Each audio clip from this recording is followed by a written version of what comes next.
Operation Harsh Doorstop is a new free-to-play tactical shooter, led by YouTuber BlueDrake42 in his attempt to revolutionize the tactical shooter scene. With a game vision spearheaded by no microtransactions, a completely open platform for modders, and a huge middle finger to the AAA game industry, Harsh Doorstop promises what nearly no game currently delivers. Now, Harsh Doorstop was released on the 16th of February 2023, and today we're going to be talking about the launch, what people think about it, my concerns, and if this game is worth playing. I hope you all enjoy.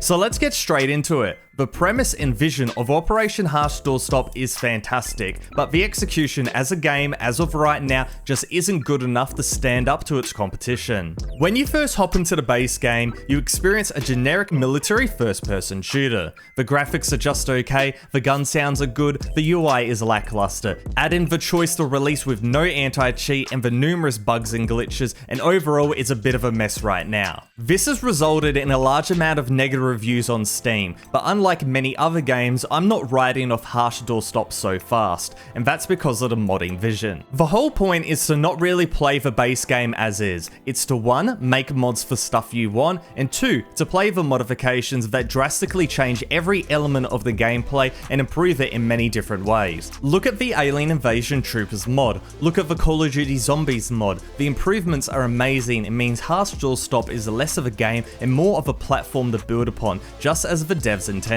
So the potential is there, but that doesn't excuse the release and execution that has significantly hindered this game. In a change up to general game development, the base game, according to BlueDrake, has been deliberately underdeveloped to see what the community wants and therefore makes themselves. Now, regardless if things were deliberately left out or not, the base game is so bare bones that casual players will just hop in, have a bad experience from the base game, and then leave a negative review because they're expecting an early access title, not an alpha. This puts an almost permanent mark on the game for something that is a work in progress, and also makes it extremely difficult for ever to get it to a positive rating, especially in such a niche genre like this one. There are heaps of cool mods so far, and many game-changing ones, but these need to be at the forefront for Operation Harsh Doorstop to stand out from the competition. I say that because right now joining a server with mods in it will crash your game because there isn't an auto download, nor is the mod experience actually being pushed to the play in the first place. Now, I see people saying it's a lack of execution that's hurting this game, which I do agree with,